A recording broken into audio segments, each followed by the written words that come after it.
আজ আমি আপনাদের সাথে শেয়ার করব একেবারে অনুষ্ঠান বাড়ির স্টাইলে আমের চাটনি, যেটা কিন্তু ভাতের শেষ পাতে থাকলে আর কোনো কিছুর প্রয়োজন হয় না। একেবারে জিভে জল আনা এই চাটনির রেসিপি বাচ্চা থেকে বড় সবাই কিন্তু একবার খাওয়ার পরে বারবার খেতে চাইবে।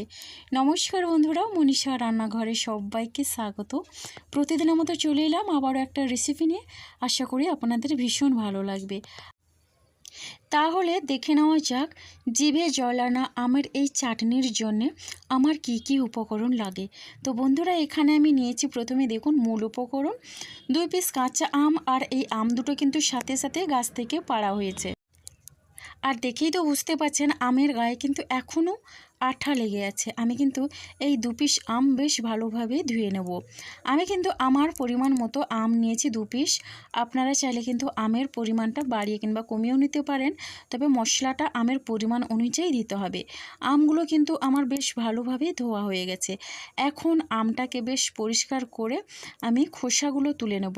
আর একটা কথা, আমের খোসা দিয়ে কিন্তু অনেক সুন্দর একটা রেসিপি বানানো যায়। আপনারা কিন্তু অবশ্যই দেখবেন, আমি কিন্তু সেই ভিডিওটা একবার হলেও আনবো। তো যাই হোক, এখন দেখুন এইভাবে করে খোসা তুলে নিচ্ছি। আমের কিন্তু খোসা রেখে আমি চাটনিটা বানাবো না, আপনারা চাইলে কিন্তু এখানে খোসা রেখেও চাটনিটা বানাতে পারেন। দেখুন একই রকমভাবে কিন্তু এখানে আমার 2টো আমের খোসা তুলে পরিষ্কার করে নিয়েছি। এরপরে আমটা কেটে নেব, আর এইভাবে লম্বা লম্বা করে আমটা কেটে নিয়েছি। তো এবার আমি এই আমটাকে একটু সেদ্ধ করে নেব, তাহলে কিন্তু আমের মধ্যে যে একটু টক ভাব থাকে ওটা কিন্তু চলে যাবে। তো চাটনিটা বেশি আর টক লাগবে না। দেখুন একটা পাত্রের মধ্যে আমি জল গরম বসিয়ে দিয়েছি গ্যাসে, আর এখন আমি আমগুলো দিয়ে দিলাম। এবার দিয়ে এখানে দিয়ে দিচ্ছি লবণ, আর লবণটা দিয়ে বেশ ভালোভাবে মিশিয়ে নিলাম। এবার ঢাকনা দিয়ে আমি এটা সেদ্ধ হতে বসিয়ে দেবো। এদিকে একটা মশলা করে নিচ্ছি। আর এই মশলার মধ্যে আছে এখানে কালো জিরে হাফ চামচ, কিছুটা পরিমাণে ধনে, আর আছে হাফ চামচ মৌরি, হাফ চামচ আছে 5 ফোড়ন, হাফ চামচ জিরে, 3টে শুকনো লঙ্কা আর একটা তেজপাতা। এবার আমি বেশ ভালোভাবেই নাড়াচাড়া করে আমি ভেজে নেব। আর হ্যাঁ, গ্যাসের ফ্লেমটা একেবারে এখানে মিডিয়ামে রেখেছি। এইভাবে নাড়াতে নাড়াতে কিন্তু সুন্দর একটা ভাজা ভাজা মিষ্টি গন্ধ বেরোবে এই মশলা থেকে, তখন কিন্তু এটা নামিয়ে নিতে হবে। আর এই চাটনিতে যদি এই মশলাটা ব্যবহার করেন তাহলে দেখবেন বন্ধুরা ভীষণ খেতে ভালো লাগে। একেবারে অনুষ্ঠান বাড়ির মতো স্টাইলে কিন্তু এই চাটনিটা হয়। তো এখন আমি চেক করে নিয়েছি মশলাটা তো আমার রেডি হয়ে গেল। এবার আমটা সেদ্ধ হয়েছে নাকি। এখানে কিন্তু আমটা এমনভাবে সেদ্ধ করতে হবে যাতে কোনো রকমে আমটা গলে না যায়, এমনভাবেই কিন্তু সেদ্ধ করে নিতে হবে। আমটা সেদ্ধ হয়ে গেছে। এবার আমি একটা প্লেটের মধ্যে জলটা ঝরিয়ে আমের পিসগুলো নিয়ে নিয়েছি। আর এখন চাটনির জন্য ওই কড়াইয়ের মধ্যে দিয়ে দিচ্ছি এখানে 1 চামচের মতো সর্ষের তেল। তেলটাকে বেশ ভালোভাবেই গরম করে নিতে হবে। আর একটা কথা, আমের চাটনিতে সর্ষের তেল দিলে কিন্তু ভীষণই ভালো হয়। এবার এখানে একটু ফোড়ন দিচ্ছি। তো ফোড়নে এখানে দিয়ে দিলাম একটু 5 ফোড়ন, আর দিয়ে দিলাম 2টো শুকনো লঙ্কা। এখন নাড়াচাড়া করে নিচ্ছি। এবার ফোড়নটা একটু ভাজা ভাজা হয়ে গেছে, মিষ্টি একটা গন্ধ বেরিয়েছে। এবারে এখানে আমি দিয়ে দিচ্ছি জল। তো আমি যে পরিমাণে চিনি দেবো, তো ওই পরিমাণে কিন্তু আমি জলটা এখানে দিয়েছি। আর জলটা দিয়ে বেশ ভালোভাবে মিশিয়ে নিলাম। আর এখানে জলটাকে কিন্তু বেশ ভালোভাবে প্রথমেই আমি ফুটিয়ে নেব। এই দেখুন বন্ধুরা, জলটা কিন্তু ফুটতে শুরু করেছে। আর এবারে এখানে আমি দিয়ে দিচ্ছি খুবই সামান্য পরিমাণে লবণ।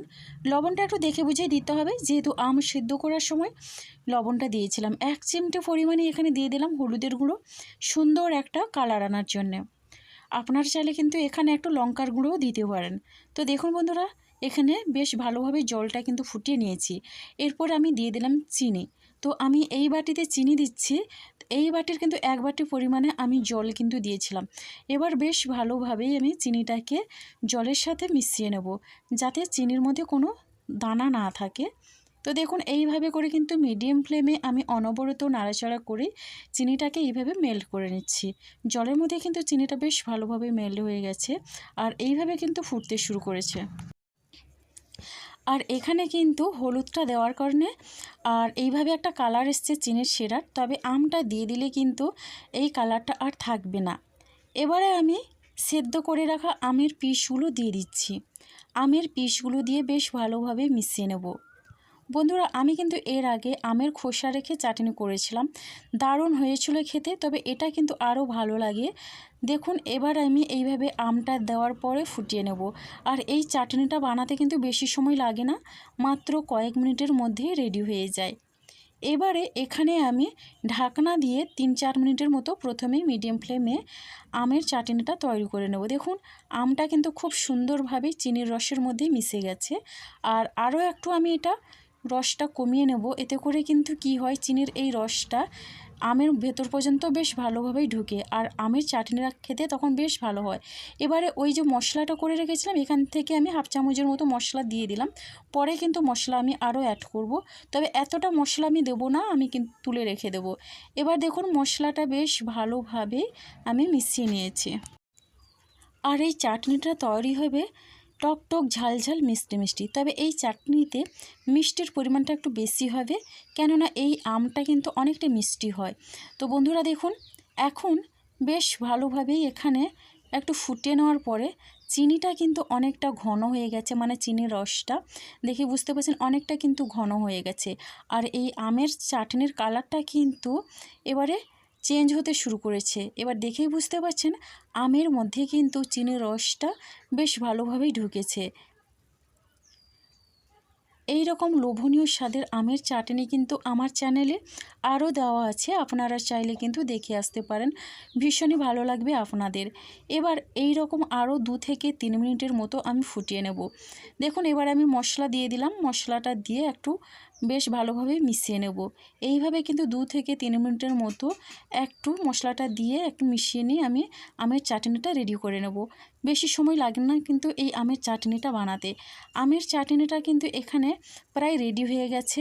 আর দেখুন কালারটা কতটা লোভনীয় হয়েছে। এখানে আমের চাটনিটা কিন্তু আমার একেবারেই রেডি হয়ে গেছে, ভীষণ লোভনীয় একটা কালার এসছে। এবারে কিন্তু আমি গ্যাসটা বন্ধ করে এটা ঠান্ডা হওয়ার জন্য রেখে দেব। চাটনিটা কিন্তু পরিবেশনের জন্য একেবারে রেডি হয়ে গেছে। আর দেখুন বন্ধুরা কতটা সুন্দর হয়েছে। এখানে কিন্তু আমি আপনাদের একটু দেখিয়ে দিচ্ছি, এই যে চিনির রসটা এটা কিন্তু একেবারে টান টান হয়ে গেছে। এখানে এইভাবেই কিন্তু চাটনিটা বানিয়ে নিতে হবে। এবার দেখুন পরিবেশনের জন্য নিয়ে নিচ্ছে একটা প্লেটের মধ্যে। আর দেখেই বুঝতে পারছেন, দেখেই কিন্তু জিভে জল চলে আসবে। চাটনির রেসিপিটা কেমন লাগলো অবশ্যই একটা কমেন্ট করবেন। আপনাদের একটা মিষ্টি কমেন্ট কিন্তু আমাকে অনেকটা উৎসাহ দেয় নতুন নতুন রেসিপি বানানোর জন্য। আর দেখলেন তো বন্ধুরা খুব সহজে কিভাবে অনুষ্ঠান বাড়ির মতো আমের চাটনিটা রেডি হয়ে গেল, একেবারে লোভনীয় স্বাদে। যে একবার খাবে সে কিন্তু আঙ্গুল চাটতে থাকবে, এটা খেতে এতটাই ভালো লাগে এই চাটনিটা। তো বন্ধুরা আজকে চাটনির রেসিপিটা আমার এই পর্যন্ত। আর আগামীকাল আসবো আবারও একটা নতুন রেসিপি নিয়ে। আপনারা সবাই সুস্থ থাকুন, ভালো থাকুন, অসংখ্য ধন্যবাদ আর অনেক অনেক ভালোবাসা রইল। তাহলে বন্ধুরা আজকের মতো টাটা।